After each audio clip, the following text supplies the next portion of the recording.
Hi everyone, it is Jenny Q here. Nice to see you. I hope everyone is doing well. Art from the Heart is an art sale that I've created to raise funds to donate to House of Friendship as a tribute to a friend of mine. Someone who is very important to me and who I love very, very much. December 10th passed away from an overdose. And I will give a little recap here. He passed away from an overdose after getting over COVID. So he was sick with COVID, got healthy, went back to work, and then he died from an overdose. Whew. So it all kind of hit me really hard. And so I wanted to do something. I wanted to help. And so I created Art from the Heart. There is a first episode that explains all of it a lot better. It's on my YouTube. You can certainly check it out. Just ask me, I'll send you the link. Absolutely, absolutely. So what I did is, so for 12 days, the event is active and you can buy a print, and part of those proceeds go to the fundraising effort. I also have a platform on Canada Helps, Canada Helps, and that's just for a strict donation. If you want to just donate and you don't want to actually buy a poster, then that's fantastic as well. I have a link to House of Friendship. If you're not familiar with who they are and what they do, you can go and explore and see who I'm raising money for and why. And then there's of course my link that has the gallery of all 10 pieces that are up for sale. 10 pieces, 10 prints, 100 posters are available for sale. All the information's on my site, link is there. And that's that. Okay, who is here? Hello, Miss Mindy. So this one today is going to be a bit emotional because I am sharing, there's a fellow, so House of Friendship has given me permission to share stories that are on their site, and they're stories of actual clients and people who work or volunteer or have utilized House of Friendship as a client, and these are their stories, and I share them because behind all fundraising events there's always people and there's a reason. And so today's reason, or today's story, is this fellow, and his name is Collin. And then so every day I share a story, and I share one of the 10 prints. So let's start with the story. Please forgive me for not looking up. This gets very emotional because a lot of what he says are almost identical to conversations I had with my friend during the time of our friendship. So I want to share so you guys can understand how real this is. And this is all within the time of COVID, as you'll hear his story. Okay, so let me just take a breath, see who's here. Oh, my friend Jen's here. Hi, Jen. So glad you're here. Hi, Chris. So sit back, relax. So this story is called Shelter Care Helped Collin Begin Again.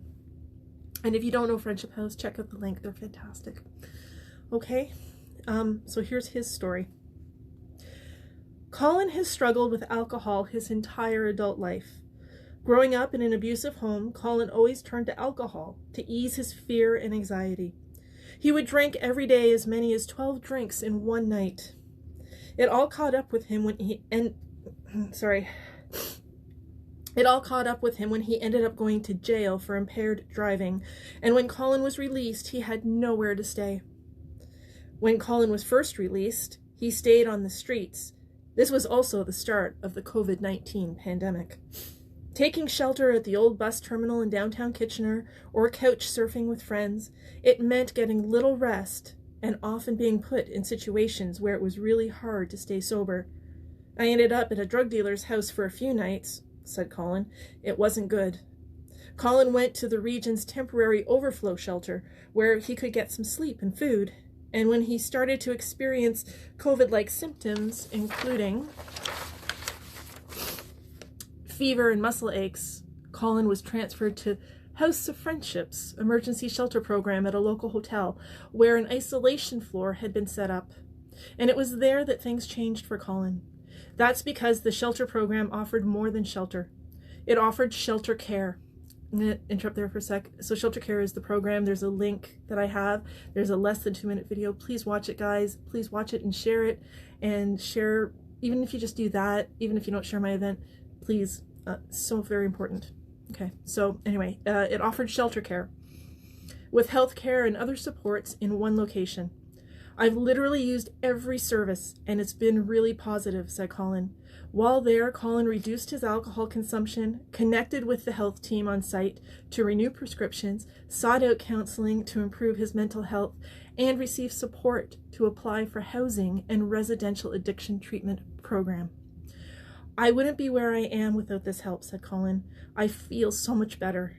Collin said that those experiencing homelessness aren't able to make big changes like dealing with addiction and mental health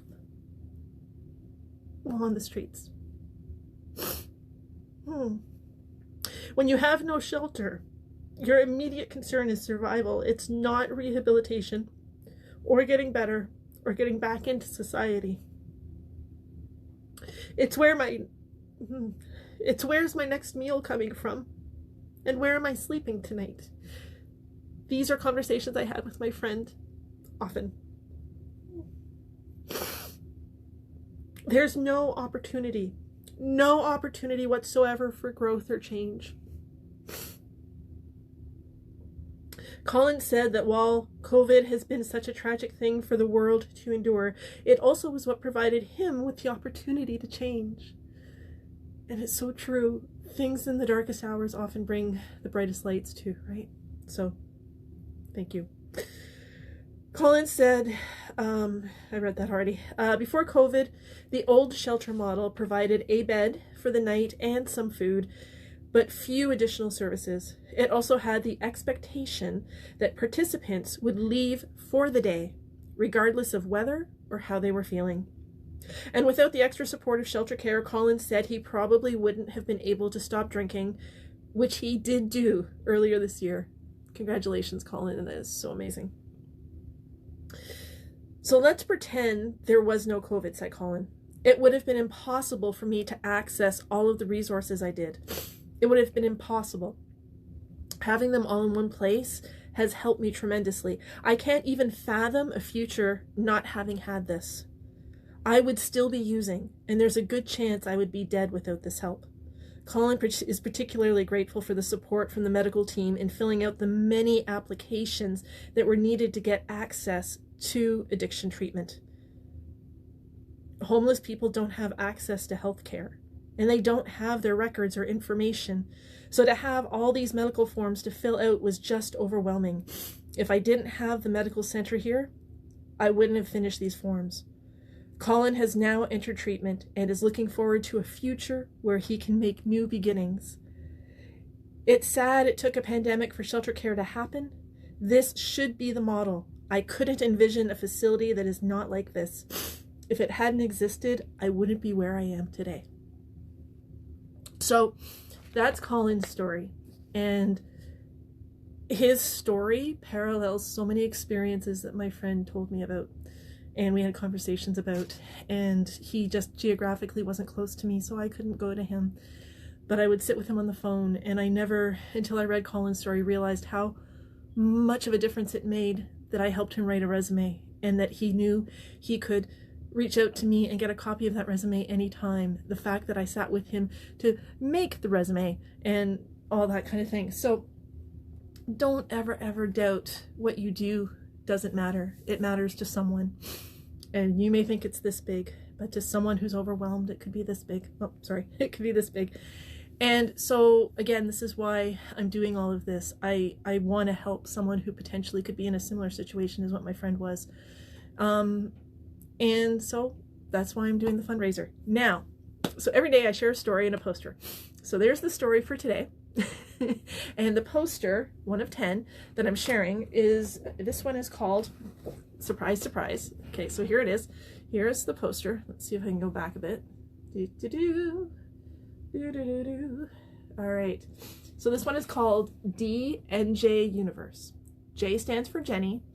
D stands for my friend's name, but I'm not going to share because I'm respecting the privacy for his family and his girlfriend who are going through a huge amount of grief right now.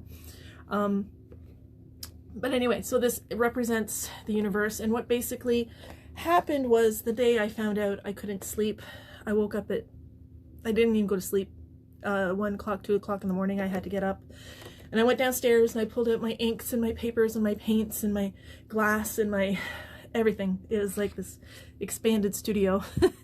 And I'm a creative, I'm an artist. That's how I work through things. And this is the result of that night. And so here, this is what I would envision. This is, purple is me, green is him, and that's me giving him a hug. And so I believe, after I looked at it, after I completed it, I believe this was me giving him a hug. And I don't know, it helps me a little bit. And so anyway, this is not meant to be indulgent, guys. Please give me some graciousness. I want to communicate how real this is and how it hits me here and how all of this is rooted in love and how I want to help. And there's just so many ways. I've got them all listed on the side, but I thought it might be interesting for you guys to see.